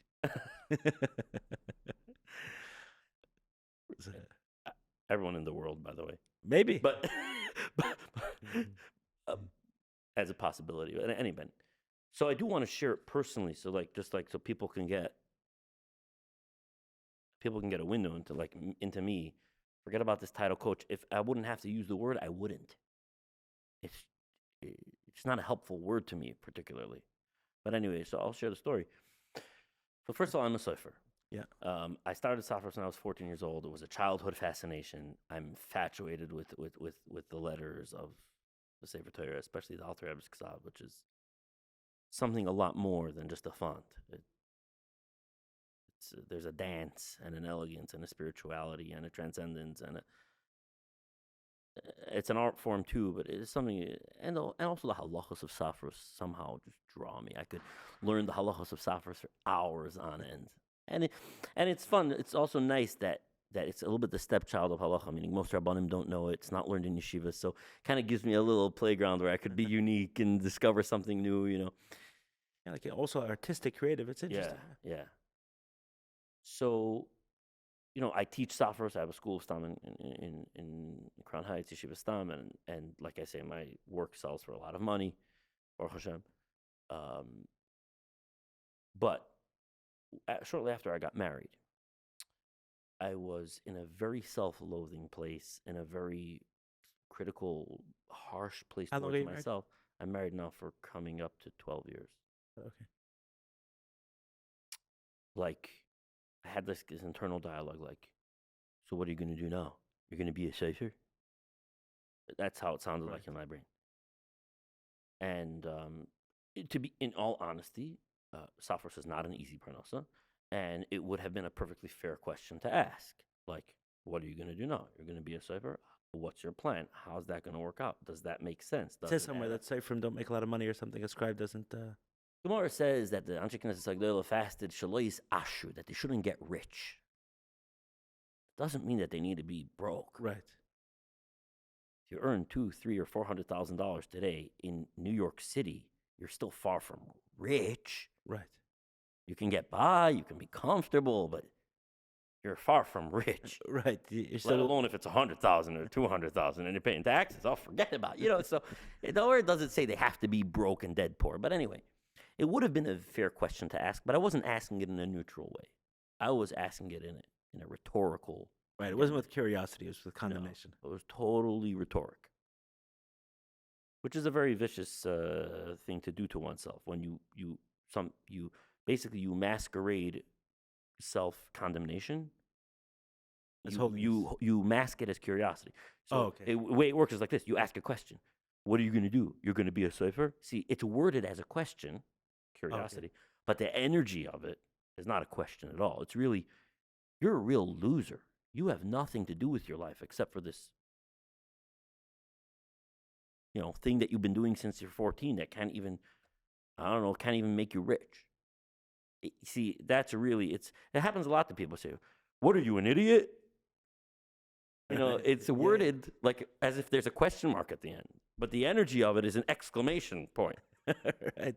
I sat with Dover Pinson, and he spoke about the concept like a malek and suffix, right? The malek being doubt.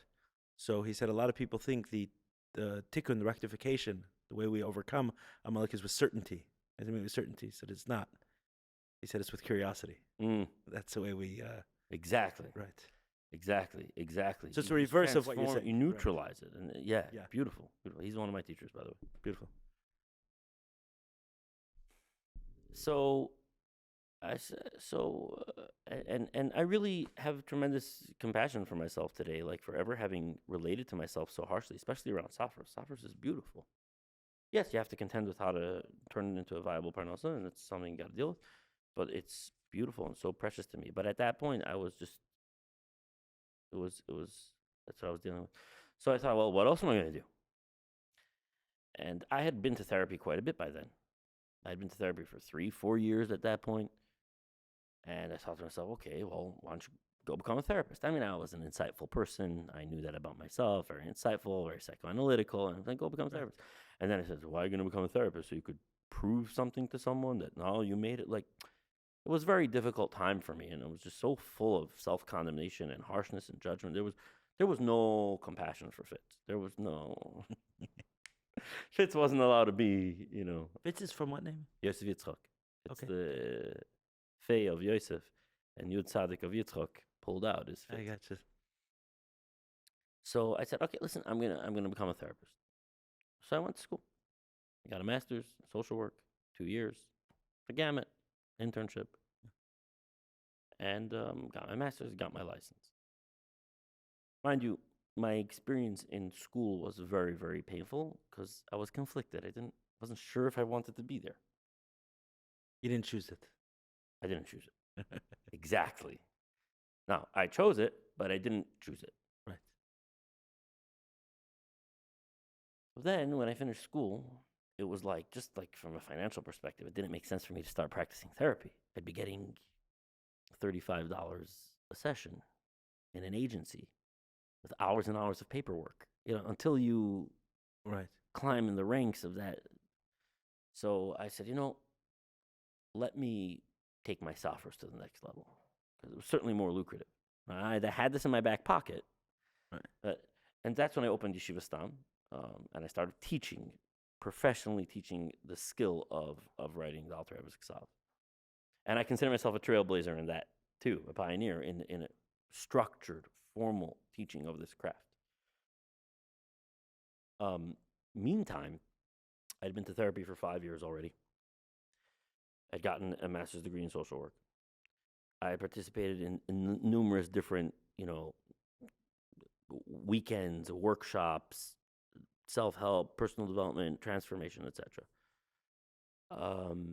I'd been in the 12-step program for a stint for a while, which was beautiful. I'm constantly evolving, like searching for more.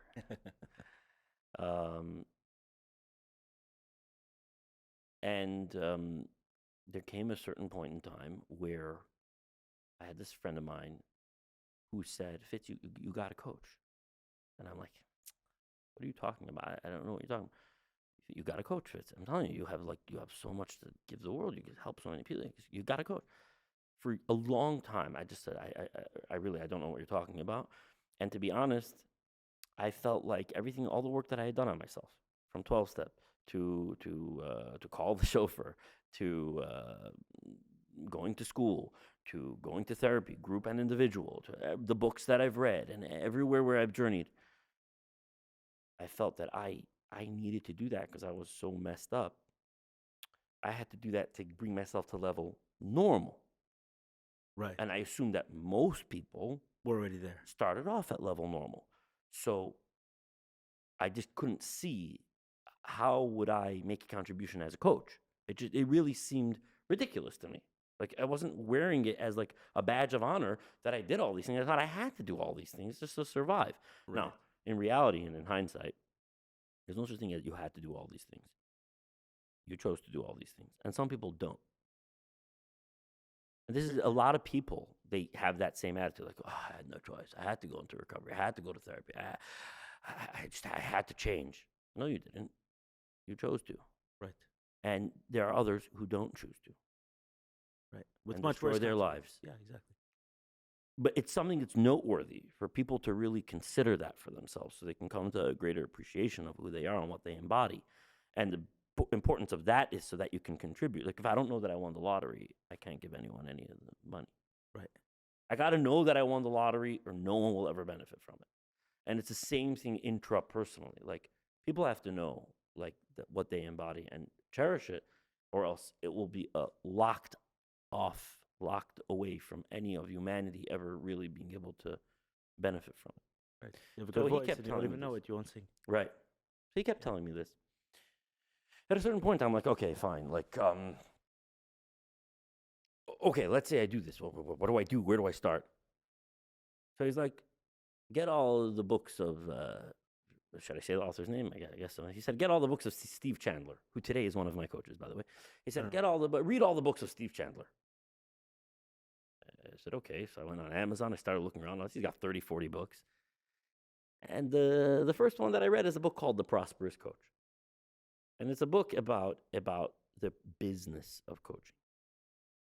Not about coaching, about the business of coaching. Because just like sophos, I suppose just like lots of service industries, right? You got to be good at the service that you deliver, but there's a business Right, exactly. construct that you got to be operating if you want to make money, if you want to be successful, right? So that was very much so there was a book about the business, and it really resonated with me. I really appreciate it. Very straightforward, not like the opposite of like marketing, sales funnels, Facebook ads, website, webinars, like none of that. Relationship building, one person at a time, serving, loving, difference making. Like, it was a very wholesome path. Till today, I don't have a website. People find out of me by referral, by word of mouth. I share with people what I do. It's just like that. I don't have a website. I don't have no Facebook ads. I don't have business cards, nothing. Maybe I'll get one soon, but it hasn't been needed at all. So, interestingly, I reached out to him, the author, two co-authors, and I said, okay, you guys are talking about the business of coaching. How do you be a coach? Forget about being a prosperous coach. How do you just be a coach? Is there like a school to go to? Is there like what? And they said, somehow I got the idea that take whatever money you would have spent to go to like a coaching school and invest it in a coach. Spend that money getting coached. Your experience getting coached will be your best schooling for coaching. Plus, you will have your coach as an asset that you'll be able to turn to ask questions about how to grow your business as a coach. Right. So that kind of made sense to me. And that's what I did.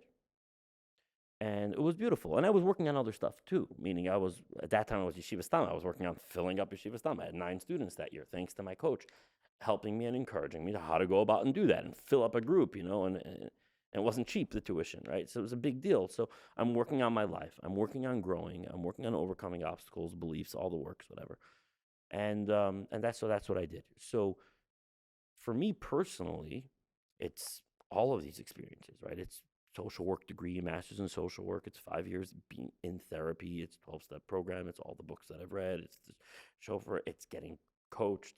Many thousands of dollars invested in being coached by some of the world-class coaches. Now, in that process, I also got to meet some very high-quality people in the coaching space. And like my coaches, and I went to meet them and have a session with them, and I really wanted to experience this world where people are really championing for other people to rise up and be them fully and generate real amazing difference in the world. This is a very beautiful community of heart-centered coaches who don't have all the answers to anything, but they're people have worked on themselves a lot and have a capacity to hold space for people, but also to not just to hold space for people in an empathetic way and allow for people to go through But to cathartic challenge them, to help them grow too. Exactly. The 2 factors of parenting are that unconditional love and challenge, because that's how a person grows up resilient. They have a knowingness of themselves that they're unconditionally lovable and inherently worthy. And they're growing and they're creating in the world and they're up to something. Again, 2 opposites, so to speak, polarities, but it's together that makes you have the full experience of being human. So this was a really, really special and beautiful world. And I began to coach one person at a time. Began with a friend. And I knew that this friend loved talking to me. And I knew that he got a lot out of our relationship. And I realized that there was an opportunity for me to turn around to him and say, look, we could formalize this and do this instead of sporadically and who knows, whatever, whenever, randomly, like social. We could actually formalize this and have this be a regular thing that we do together. Would you like that? What difference would that make for you? What do you think would be possible if we did it that way? Which, of course, takes courage. It takes a willingness to break the mold of the social, the the reign of Right. being social. It takes caring about the person a little more. Like, I don't care about the social. I care about him. He can clearly grow more. If I make this offer, I'll do it, right? And he said, I would love that. So that was my first client. That actually wasn't my first paid client. My first paid client was a whole different crazy story. I was really nuts. I went over to someone who wasn't ready for coaching and just offered them coaching, and it was lesson learned. But that began with one person at a time, just like that. So to just respond back to your coaching therapy, obviously is a very significant. Yeah, that's what I wanted to get to. So it's meaning what you said was great, but I want to kind of end on this in a couple of minutes. Is what is the fundamental difference one should expect from one versus the other? So let me first make a disclaimer that these are generalizations. Yeah.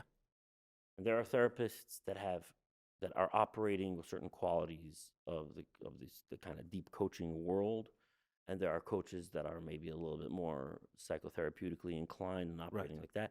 And I myself actually work on different levels depending on who the client is. Okay, like I said. By the way, most people who ask me, what are your credentials? I don't tell them I have a master's in social work. I say I have none. Test me, don't trust me. Let's talk and see if it makes a difference for you. And the reason why I do that is because if they come to me under the guise of my social work credentials, I'm out of integrity with the social work ethics. Right.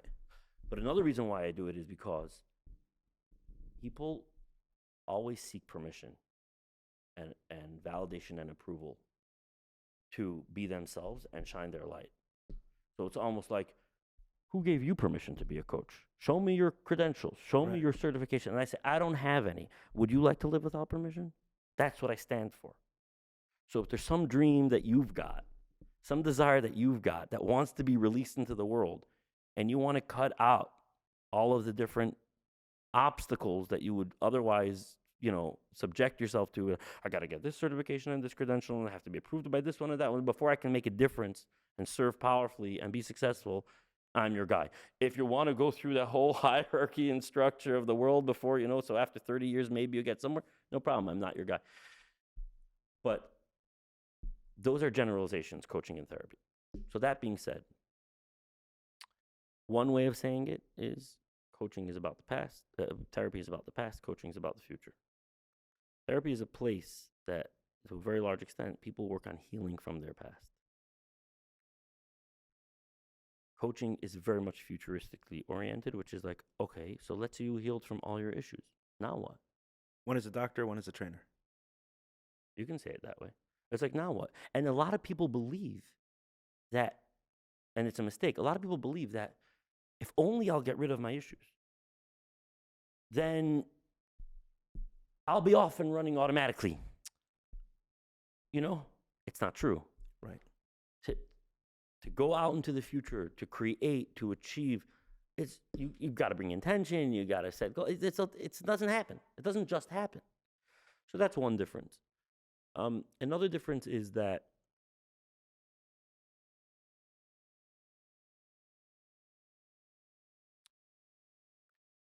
this is a little bit more abstract and deep, but to a large extent, the psychotherapeutic world is rooted in the linear world. Okay? In other words, if I come into therapy and I say I was abused, that's accepted. Now, the psychotherapeutic process is designed to help you heal from that, recover, cope. In the world of deep transformational coaching, I was abused. You kind of introduced to a higher level of consciousness where you begin to notice that how you language things actually contributes to your experience of things. How you contextualize things contributes to your experience of things. Now, the coaching world is really aimed at giving you more and more access to your own agency in the world, but not just your own agency to take action in the world and create some outer result. Your own tell your own story. To your own experience of yourself. So I was abused. Is that really true? You're saying I was abused. What's the role of you saying that? How does you saying that contribute to the experience of that? This can be very triggering. Trigger alert. This can be very triggering if you're not ready for it. Because I was abused. What do you mean? I didn't do that to myself. It's a higher level of consciousness where you begin to experience the creative nature of language, how context is created in language, and how your experience of something, of yourself, is contextual, meaning it has to do with the context that you're holding of, like, around something that happened. Like, there's objective universal input, but then there's the subjective captioning of it or languaging of it, even about who you are and what happened to you. Like, I don't have that narrative anymore that I was abused. Well, what happened? There was a time in my life where I was abused. Today, Ellie, I'm not that anymore. I don't have that narrative, even though the facts of my childhood did not change. This is a high-level Indian, but that's a big difference between the two worlds. Now, to speak to a point that you mentioned before, which I think is extremely important and people overlook, in my view, the two, one is not better and one is not worse, and they're not mutually exclusive. I'll tell you why. If you would have come to me when I was in therapy, and you would have said, you're creating this experience of yourself. You're creating this experience of victimization. There's a freedom available for you that's outside. I would have socked you in the teeth.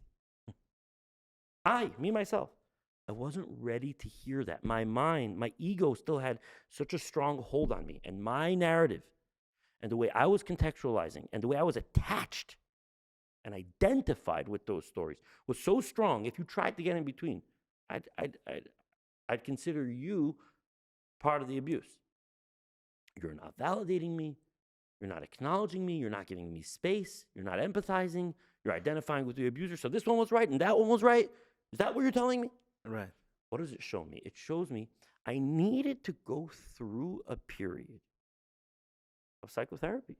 Why? Because that's all I was open to and available for. This ego wouldn't hear anything else. It would only hear whatever door to freedom was available in psychotherapy. It could only go somewhere where it would be, yes, you were abused so badly. Finally, someone's recognizing me. Someone's validating me. Someone's acknowledging me. All right, what do I gain? What do I gain from my life? I was abused so badly. What do I gain? Garnished. Well, there's potential for healing and other ultimately, things, yes. But I'm just saying, fundamentally, doesn't matter. That's what I needed then. It's such a childhood. That's what I needed then. And until you graduate it, and you only know that when you choose that you've graduated it, that's what you need. That's what you're available for. That's what you need, period. You can only be wherever you are at any given moment on the trajectory of consciousness. Right. What are you going to do? You try to be somewhere else. You can't be somewhere else. Ba'asher hu sham, the Alter Rebbe says in Tanya. Right. It sounds right, but it sounds like what you're saying is there's it's a level thing, and I'm not sure that I fully agree 100%. Meaning, it's like there's a level of therapy and there's a level of coaching beyond that. It's not necessarily my experience. There's certain things that we may want to go back to the doctor for. Right? Meaning there's sure, but when I say about level, I don't disagree with you at all. But when I say this about level, what I mean, in general, I understand consciousness on a spectrum. Right. And our lives, we evolve up the ladder. Now, wherever we are is a complete universe. And the job is to graduate a level through resolving whatever egoic crisis or conflict is created there, and move to the next, and move to the next, and move to the next. And by the time we finish our life, hopefully we look back, and we're at a vantage point where everything looks different. For sure, yeah. But we needed to be exactly where we were when we were 20. Yeah, and sometimes we need to go back to resolve something. It's not like good or bad. It's just like this. It's like saying, is the level of 5-year-old like less than or bad relative to the level of 50-year-old? I mean, it's silly to say that. Right. The way life is, it's 1, it's 2, it's 5, it's 10, it's 15, it's 50. This is how life is, and you go through it. It's not a value judgment, The 5-year-old is supposed to be a 5-year-old, and he's a perfect 5-year-old, and it's beautiful. Right. Right. One way I see it also is like a therapist is trained in a specific modality, right? That someone may need. They may need an acupuncture, who's a certain kind of therapist, a massage, who's a certain kind of therapist, someone who specializes in a DBT or something else, meaning a therapist means they're trained in a specific modality. A doctor doesn't have to be healthy to heal you. He just needs to know certain things about the body and about your illness to be able to heal you. I hear that. A trainer, it's going to be pretty weird. Yeah. Right. Yeah. Not that it never happens, but it's going to be pretty weird. If he doesn't embody whatever he's training you in. What he's training you. And the same is true with a coach. Yeah, there's I think there's a lot of truth to that. Yeah. Anyway, very interesting conversation. I think we should do it again. There's a lot more roads to go down, and I wouldn't be ending it if there wasn't another one that I had scheduled right after this. So, beautiful. But, we went no, over that's good. as it is. There's no over. There's Oh, no over under. very nice. We let it go. But I do want to say thanks to Moshe Chanan, who's the one who put us in touch. He sat here a couple of times, and I'm sure we'll have the opportunity to do it again. So thank you, Fitz. Thank you. If you're so inclined, if you've got addicted already, the mikvah is available for you. The cold plunge is available for you. You're going back in? I'm not going back in. No. It's harder But to if go you at want to. night, no? It's a little different. Not hard. It's a little different. But, sometimes I need something in between two discussions. So sometimes that can be helpful, but multiple times in a day. I've done that a couple of times. Nice. Not usually. Well, I want to thank you for your service Thank you. to the world, to the community. It's very generous and very special. I acknowledge you for that. Thank you so much. I appreciate that. I'll accept the love. It's much better than the judgment you used to give me. Thank you, Fitz.